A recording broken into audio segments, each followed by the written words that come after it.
and it's Spencer at his cheekiest here. Statuesque. Brentford Hope has scarcely come off the bridle. And look at Folk Dance motor forward.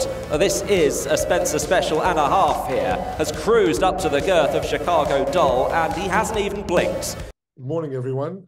Today, we are joined by possibly one of my favorite jockeys of all time, Jamie Spencer. Thank you so much for doing this. You know, we've got quite a big following. These podcasts, they all go out in South Africa. We've got quite a big follower of UK racing. And with Royal Ascot coming up next week, I thought the first real podcast we do with a UK-based person has to be with you, because not many guys have ridden over 2,000 winners in the UK. Look, I've been very lucky over the years. Had plenty of winners. Ascot's been good to me historically, so I'm hoping it will be the same this week. Obviously, you're not going to say it, but as a follower, I'm saying it's more than luck. Huh? You're a very, very good jockey. I've just been in the right place at the right time. But I've had a fortunate I also career. like your riding style, Jamie, and I know that you get a bit of social media flack for it sometimes, but me personally, I love it. I love that just sit, boom. Yeah, sometimes it works. And it lends itself, I guess, to Ascot. You have to be patient. So it's worked well over the years. And that is the thing at Ascot, isn't it? I didn't know that Charlie Swan had told you about the counting to 10 or whatever, but I mentor a young jockey in South Africa, and one of the very first things I ever said to him is, the moment you want to go, just count to 10 again. Yeah. Okay, Ascot's an extremely stiff track. Yeah. So you need to be patient, and often the last horse to challenge is the winner. Yeah. Jamie, you rode in South Africa. Huh? It's a big difference. It's a big difference. The tracks are a big difference, aren't they? Yeah. The tracks, obviously, you have to a lot of things to factor in. Obviously, Kenilworth. Obviously, it's I've always found that they don't go that fast, and then it's a dash down the straight, the last two. It's a big, vast, wide open track, so it often makes me wonder why they don't go faster. But that's the by the by. When I rode in Johannesburg, it was different. We went faster. Yeah, it's always been like that. Where they call it the Cape Crawl down in South Africa. Jamie, would you ever go back? Or... Yeah, I love it. I've always enjoyed my time. I did a couple of the Jockeys challenges a few years ago. Haven't done it for a good while, but yeah, loved every time going to. I'm not sure if you're currently following what's happening in South Africa, but Anthony Del Pesh, about 8 years ago or 10 years ago, I'm not quite sure, set a new South African record for the most amount of wins in a season. Okay. 334. That's a lot. And Richard Fourie, well, not Richard Fourie, Hollywood Bets put up R1 million this year if anybody could break it. And Richard Fourie went for it. Okay. And he's broken it with 2 months to go. Oh, geez, that's fantastic. And as you know, I mean, you are genuinely a legend. I'm not blowing smoke up your arse. You are genuinely a legend. But to ride 330-something winners in a year or in a season takes some going, huh? Yeah, geez, unbelievable. And obviously, I'm taking a closer look at South African racing now because my friend Stevie Donoghue he's riding there, yes. Yeah, he's just started riding, so I'll keep an eye on the racing all the time from now on. Well, I don't want to speak out of turn here, but I reckon you'd land a top job there. I know. Especially in the off season here, like the November, December. Cape Town's lovely, by the way. Right. Yeah, no, love it. You saw stay at the vineyard. So it's fond memories of Cape Town. Yeah, it's good crack. Right, Jamie, I'm aware of time and everything. Next week, why is Royal Ascot? Like, we have the Derby, Breeders' Cup, Saudi Cup, Maidan. We have all these things. What is it about Royal Ascot? Like, just tell me, what is it? I suppose from when I first started going there, close on 25 years ago, obviously the Queen was always a big part of it. Every day there'll be a lot of people coming to the track alone just to see the Queen come up the track in the carriages, and like that. It was her hobby, and so close to her heart, the horses, that everybody embraced it. I think that was first and foremost, and then I think that's the big attraction. For example, even the Australians coming. You know, the prize money isn't anything near what we have in Australia, but the prestige of winning something like the Gold Cup or the Diamond Jubilee and the Queen, and that obviously now the King and Queen, gives a trophy. So it's very special, and it's top class racing all week. Even if you win the handicaps, you're relieved, let alone get on the races. Also from my perspective, and I stand to be corrected, but I personally like to see where the 3-year-olds are starting to run against the older horses. Yes, yeah. Well, the St. James's Palace for me is always the best race for the 3-year-olds, because you get the French, English, and Irish Guineas winners all meeting together, and it's the decider. It's like, you know, the cup final for the 3-year-old colts at milers. Like that's going to be a fantastic race on Tuesday. Yeah, with the Guineas first and second, and the Irish Guineas, obviously the second went on to win the Irish Guineas. So it's, you know, it's a proper race. It's a proper race. A proper race. I think the colts this year are very good. 3 colts. And I think when they step into the older division, I think they'll have no problem taking care of them.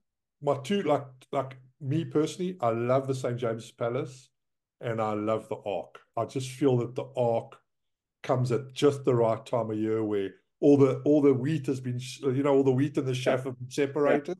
Yes. And unfortunately, the ground, I think, sometimes affects, obviously affects great Arc.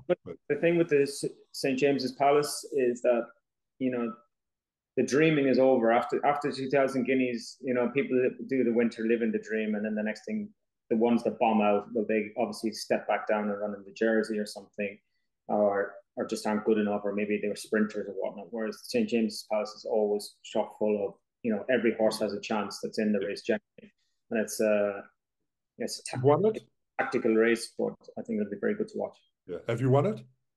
I won it. Yeah, I won it once on excellent horse called Excellent Heart. Oh yes, yeah. Jamie, you've also got a big association with Mrs. Hay. Yes. She had horses in South Africa at one point. Yes, yeah. I think Mike de Kock and Herman Brown trained for her. Correct. And she's been good. I mean, you guys have really been together for a long time, and she again, as an outsider, and I'm not an outsider in the sense that I own horses and I've been in racing my whole life, but as an outsider, there are certain names in racing that you sort of look up to as long-time supporters of our great sport, and she's one of them, huh? Yeah, absolutely. Fritri and Dr. Jim, you know, they're very passionate about their racing. They've got a lot of horses in training worldwide now. America, Dubai, obviously here in the UK, and a handful in Ireland. So yeah, they've been big supporters of mine for a long time. We obviously had a very good year last year, and 2-1 winner. Yeah, and then obviously this year it started well. Group 2 winner a couple of weeks ago at the Curragh, and Group 3 winner on Derby Day at Epsom. So fantastic. They got a good selection of horses, and I'm fortunate to ride a good few of them. Yeah, listen. Right, let's move on to Royal Ascot next week. Let's look at all of your rides. I don't know if you'll pick up any more. Let's hope you do. Whoever's watching this podcast in South Africa, there's nothing you can do about it. But if somebody from England logs on and you're looking for a legend to ride your horse, please phone Jamie Spencer, right? I mean, come on. Right. Yeah, no, plenty of rides. On the first day, I think I have 5 rides. Oh, good. Pied Piper would look to be my best chance. That's for Gordon Elliott coming from Ireland in the staying race. Yes, I was just looking at that now. He's around about the 6-1 mark. Yeah. He's so I can only see that you've got 3 rides confirmed at the moment, but you're saying you've got 5, yeah? I've got 5, the first day. So yes, it's a busy enough start. But it looks like Pied Piper, he just got beaten to Cesaro, which is last flat race. He was third at the festival, his last run over jumps. It's obviously a 2.5 mile race, which is, you know, a long way for these horses, but he looks to go there with a good chance. For those of you watching and don't know how much 2,500 miles is in real distance, It's fucking far in kilometers, and these guys sit on on a little island. 4,000 meters. 4,000 meters, guys. 4,000 meters that they've got to sit on those little irons. You know how fit you've got to be to do that. I mean, we do not respect jockeys enough. That's a fact. Right. So you think Pied Piper's probably your best ride? Yeah, I think he's my best ride on the Tuesday. As the week goes on, I've got plenty of other rides. And I like Ancient Rome, eh? I think he's all right. He's a good horse. He won the $2 million race in Kentucky at the back end of last year, and he won a Glorious Goodwood as well. Yeah. He finished fourth Arc weekend, but he's had a good bit of time off since, and he had a little setback in January, I think it was. So this is a starting point for him, and he's spoke to Charlie Hills this morning. He said he was somewhere around 10 kilos above his normal racing weight, so I would have thought he would improve a lot for the run, and it would set him up nicely for races like the Arlington Million and back to Kentucky for the Mint Mile. So this is kind of starting point for him. So well, there's an amazing bit of information for our viewers, because I mean, he's a proper horse. Yeah, no, he's a good horse, and I think he'll have improved from 4 to 5 as much as he did from 3 to 4. So yeah, and it's a horse that we can follow for the season now, by the sounds of it. He's gone on his travels. You know, he's there. Good. So he's there. As I say, for the rest of the week, I've got plenty of rides, but if you ask me to nail one down that I'd be really looking forward to riding, would be Mythbahi in the Diamond Jubilee on Saturday. Mythbahi. Okay. Yeah, I think he's second or third favourite for the Jubilee. For the Jubilee, okay, perfect. He won at the Curragh last time, and he didn't have a great run through the race, but he overcame that and still won. So I think Ascot will really suit him, and especially at 6 furlongs. So yeah, really looking forward to him on Saturday. Well, listen, Jamie, I thank you so much for your time. I'm going to be watching those horses. I'm going to be looking at the back of the field when you're just sitting, and then catching them.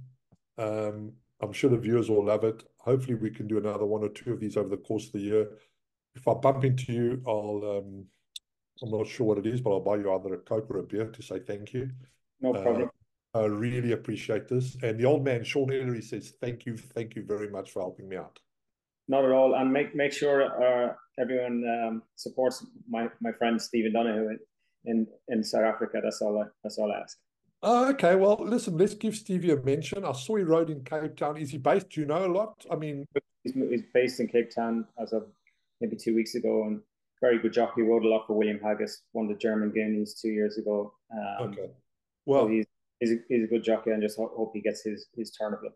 Right. Well, here's the thing, right? I'm not sure what weight he can ride, but I do own about 30 horses in South Africa. All you've got to do when you get off this call is give Stevie my number. Yes. And I'll see if I can use him in Joburg a little bit and in Durban, because I've only got 1 horse in Cape Town at the moment. No problem. But I do know him very well. I don't know him like you, but I know him as a rider. I don't know what weight he does or anything like that, but we'll certainly give him a go. Thank you very much. Thank you for your time, Jamie Spencer. Legend. Thank you. Cheers, mate.